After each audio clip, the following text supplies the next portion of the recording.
오늘 우리가 함께 살펴볼 평안 노트는 신약성경 누가복음 17장 11절에서 19절까지의 말씀입니다. 예수께서 예루살렘으로 가실 때에 사마리아와 갈릴리 사이로 지나가시다가 한 마을에 들어가십니다. 그때 10명의 나병 환자들이 멀리 서서 예수님께 소리를 높여 부릅니다. 예수 선생님, 우리를 불쌍히 여기소서. 예수님께서는 그들을 보시고 제사장들에게 가서 너희 몸을 보이라고 말씀하십니다. 놀랍게도 그들은 아직 치유되기 전이었지만 예수님의 말씀대로 발걸음을 옮기기 시작합니다. 그리고 성경은 그들이 길을 가다가 깨끗함을 받았다고 말합니다. 그런데 10명의 나병 환자 중 단 한 사람만이 자신의 치유를 깨닫자 곧바로 돌아와 큰 소리로 하나님께 영광을 돌립니다. 그리고 예수의 발 아래 엎드려 감사했습니다. 성경은 그 사람이 사마리아 사람이었다고 기록합니다. 예수님은 그에게 말씀하십니다. 일어나 가라. 내 믿음이 너를 구원하였다. 이 말씀을 함께 나누며 오늘 우리가 얼마나 감사하며 살아가고 있는지 돌아보려고 합니다. 우리는 일상 속에서 너무나 많은 것들을 당연하게 여깁니다. 가족이 곁에 있는 것, 젊음이 있는 것, 건강하게 숨 쉬는 것, 아침에 눈을 떠 하루를 시작할 수 있는 것. 이런 익숙함 속에서 우리는 때로 그것이 얼마나 귀한 은혜인지 잊어버릴 때가 많습니다. 며칠 전 한 글을 읽었습니다. 손가락에 작은 상처가 났을 때는 그 상처 하나만 없어도 얼마나 좋을까 생각하지만 막상 상처가 금방 아물고 나면 우리는 그 상처가 있었던 것조차 금세 잊어버립니다. 부족할 때는 소중함을 깨닫지만 막상 누리고 있을 때는 너무나도 쉽게 당연하게 여기는 것이 우리의 모습입니다. 건강은 잃어버렸을 때 그 귀함을 알고, 가족은 떠났을 때 그 그리움을 알고, 젊음은 지나가고 나서야 그 찬란함을 깨닫습니다. 그래서 가장 소중한 것들은 지금 우리가 당연하게 여기고 있는 바로 그 순간 속에 있습니다. 우리가 둘러싼 당연한 것들 모두에게 다시 한번 안부를 묻는 것. 바로 그 마음이 우리가 잃어버린 감사를 회복하는 첫걸음입니다. 오늘 말씀 속 10명의 나병 환자를 보면 모두가 예수님께 치유를 요청했고 모두가 치유의 은혜를 경험했습니다. 그러나 하나님께 돌아와 감사한 사람은 오직 한 사람뿐이었습니다. 놀랍게도 그는 유대인이 아니라 사마리아인이었습니다. 유대인들은 예수님의 말씀을 믿고 제사장에게 가는 순종의 모습은 보였지만 정작 그들이 받은 은혜가 하나님께서 주신 것임을 깊이 깨닫지 못했습니다. 그들은 문제 해결만을 구원이라고 생각하고 문제가 해결되자마자 하나님께 감사하기보다 곧바로 가족과 친구들에게 뛰어갔습니다. 오랜 시간 만나지 못했던 사람들, 다시 보고 싶었던 얼굴들, 얼마나 간절했던 순간이었겠습니까? 그러나 그들은 은혜의 주인이신 하나님께 먼저 감사하지 못했습니다. 우리가 신앙생활을 할 때에도 그들과 비슷한 모습을 보일 때가 있습니다. 문제를 가지고 하나님께 나아가 간절히 기도하지만 막상 그 문제가 해결되면 하나님께 감사하기보다 곧 삶의 자리로 돌아갑니다. 기도하던 순간에는 하나님이 가장 간절하지만 응답을 받으면 우리의 관심은 다시 현실로 돌아가는 것입니다. 우리가 구원을 바라볼 때에도 종종 이런 생각에 사로잡힙니다. 구원은 어려운 문제에서 벗어나는 것, 내 삶의 장애물이 사라지는 것이라고요. 하지만 성경에서 말하는 구원의 핵심은 문제 해결이 아니라 하나님과의 관계 회복입니다. 사마리아인은 그래서 유일하게 구원이라는 말씀을 들었습니다. 그의 감사는 단순히 예의가 아니라 믿음의 표현이었습니다. 그는 몸의 치유보다 더 높은 가치를 보았습니다. 바로 하나님께 돌아가는 것, 하나님과의 관계 속으로 들어가는 것, 그것이 구원의 완성이라는 사실입니다. 말씀을 보면 사마리아 사람도 처음에는 다른 9명처럼 멀찍이서 서 있었습니다. 나병 환자는 당시 율법에 따라 마을 바깥에 있어야 했고 사람들과 일정한 거리를 두어야 했습니다. 그래서 그는 예수님을 볼 때에도 멀리서 부를 수밖에 없었습니다. 그러나 감사하기 위해 돌아온 그는 멀리 있던 자리에서 예수님의 발 아래까지 가까이 나아갔습니다. 사람들과도 멀리 떨어져 있어야 했던 그가 이제는 예수님과 가장 가까운 자리로 나아간 것입니다. 감사는 이렇게 관계를 회복합니다. 감사는 하나님과의 거리를 좁히고 우리의 마음을 하나님께 다시 엽니다. 이 감사가 바로 사마리아인의 믿음이었고 예수님은 그 믿음을 구원이라고 말씀하셨습니다. 우리가 살면서 감사가 어려운 이유는 감사할 수 없는 일이 자꾸 생기기 때문입니다.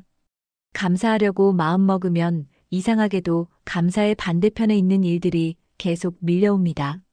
그래서 감사는 결심만으로 되지 않습니다. 감사는 연습이고 선택입니다. 사마리아인은 가족을 보고 싶은 마음보다 빨리 집에 달려가 기쁨을 나누고 싶은 마음보다 먼저 예수님께 돌아가는 것을 선택했습니다. 그 선택 속에 믿음이 있었습니다.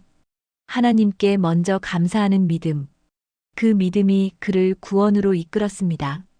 하지만 그는 거기서 멈추지 않았습니다. 그는 예수님께 나아가 감사를 표현했습니다. 당시 그에게 예수님은 단지 능력 있는 사람으로 보였을지 모릅니다. 하나님이 사람이 되어 오신 분이라는 사실까지는 이해하지 못했을 것입니다.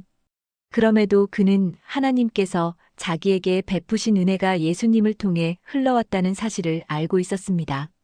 그래서 그 통로가 되어준 예수님에게 감사하는 것을 잊지 않았습니다. 우리는 신앙생활을 하면서 종종 이렇게 말합니다. 하나님께서 하셨습니다. 모든 것은 하나님께서 하신 일입니다. 이 고백은 틀린 말이 아니며 믿음의 고백입니다. 그러나 때로는 이 말 속에 우리가 은혜의 통로가 되어준 사람들에게 감사를 놓치는 경우도 있습니다. 하나님께서 하셨다는 말 뒤에 숨어서 실제로 나를 도와준 이웃, 가족, 동료, 교회 공동체, 친구들에게 감사하기를 잊어버리기도 합니다. 하나님은 많은 경우 사람을 통해 일하십니다. 은혜는 하늘에서 직접 떨어지기보다 누군가의 손길을 통해 흘러옵니다. 그래서 하나님께 감사하는 사람은 사람에게도 감사해야 합니다. 그것이 성경이 보여주는 감사의 모습입니다. 한 영화의 이야기 속에서도 이를 발견할 수 있습니다. 바베트의 만찬이라는 영화는 19세기 노르웨이의 작은 마을에서 벌어지는 이야기입니다. 이 마을은 매우 청빈하고 신실한 공동체였습니다. 어느 날 한 프랑스 여성 바베트가 전쟁을 피해 이 마을에 도착하게 됩니다. 그녀는 공동체에 받아들여지지만 음식은 절제하고 사치스럽게 만들지 말라는 조건이 붙습니다. 바베트는 무려 14년 동안 묵묵히 공동체를 섬기며 그 안에 스며듭니다. 겉보기에 따뜻하고 신앙적으로 완벽해 보였던 공동체는 사실 사람들 사이에 작은 갈등과 상처가 쌓여 있었습니다. 바베트는 그런 공동체의 모습을 조용히 바라보며 살아갑니다. 그러던 어느 날 바베트는 파리에서 사둔 복권에 당첨됩니다. 당시 돈으로 1만 프랑, 지금 가치로 환산하면 엄청난 금액입니다. 마을 사람들은 그녀가 곧 떠날 것이라 생각합니다. 그러나 바베트는 복권에 당첨된 기념으로 그리고 자신을 받아준 공동체에 대한 감사의 표시로 목사, 탄생 100주년 기념 만찬을 준비하고 싶다고 말합니다. 마을 사람들은 부담스러웠지만 그녀의 마음을 이해하고 허락합니다. 바베트는 3개월 동안 만찬을 준비합니다. 프랑스에서 최고급 재료를 공수하고 마을 사람들이 평생 보지 못한 음식과 요리 도구들을 마련합니다. 그리고 마침내 만찬이 시작되자 청빈함을 고집하던 공동체 사람들은 처음에 당황하지만 시간이 지나며 그 음식을 통해 깊은 기쁨과 웃음을 되찾습니다. 서로 대화를 나누고 오래 묵었던 오해와 상처가 녹아내리며 공동체 안에 새로운 온기가 흐르기 시작합니다. 그 만찬은 단순한 식사가 아니라 사랑과 은혜, 그리고 감사가 흐르는 자리였습니다. 그리고 만찬이 끝난 후 자매들은 충격적인 사실을 듣습니다. 바베트는 파리에서 가장 유명한 요리사였고 오늘 만찬을 위해 복권 당첨금 전액을 썼다는 것입니다. 자매들이 걱정하며 물었습니다. 이제 어떻게 하려고 그러느냐고. 바베트는 이렇게 말합니다. 이 만찬에 돈을 다 쓴 것은 마님들을 위한 것이 아니라 제 자신을 위한 것이에요. 저는 요리사입니다. 제 인생에서 가장 아름다운 작품을 만든 것입니다. 그리고 저는 이제 이곳에 계속 머물 겁니다. 은혜는 이렇게 흐릅니다. 그리고 감사는 그 은혜를 더 깊고 풍성하게 만듭니다. 감사는 누군가에게 건네는 선물이지만 사실은 감사하는 사람 자신을 가장 행복하게 만드는 은혜의 통로입니다. 우리는 하나님께 영광을 돌린다고 말하면서도 정작 그 은혜의 도구로 쓰인 사람들에게 감사하지 못할 때가 있습니다. 그러나 사마리아인은 달랐습니다. 그는 하나님께 먼저 감사하고 하나님께서 그 은혜를 흘려보내신 예수님께도 감사했습니다. 이것이 진짜 감사입니다. 한 목회자의 은퇴식에서도 우리는 같은 진리를 발견합니다. 베들레헴 교회에서 평생 사역했던 존 파이퍼 목사님은 은퇴식에서 울먹이며 이렇게 말했습니다. 제가 이 모든 일을 감당할 수 있었던 것은 여러분 덕분입니다. 그는 평생 모든 영광은 하나님께라고 설교했지만 동시에 하나님께서 자신을 위해 사용하신 성도들을 향한 감사를 놓치지 않았습니다. 하나님께 감사하고 사람에게 감사하는 그 균형이 그의 삶과 사역을 더욱 아름답게 완성했습니다. 우리가 부르는 찬양 은혜의 가사처럼 우리의 삶에 당연한 것은 하나도 없었습니다.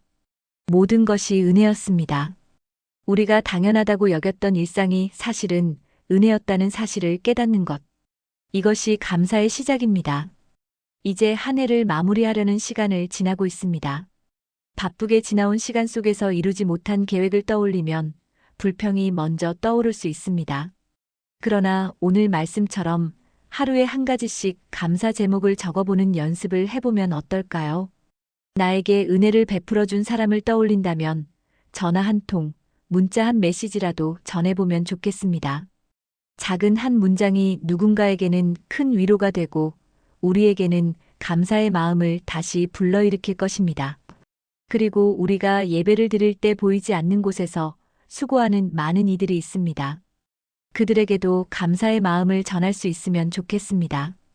여러분 덕분에 우리가 이렇게 예배할 수 있다고 말하는 그 한마디가 공동체에 따뜻한 온기를 불러옵니다. 감사는 그렇게 서로를 살리는 힘이 있습니다. 감사가 흐르면 신앙이 회복되고 관계가 회복되고 공동체가 살아납니다. 은혜가 은혜로 흘러갑니다.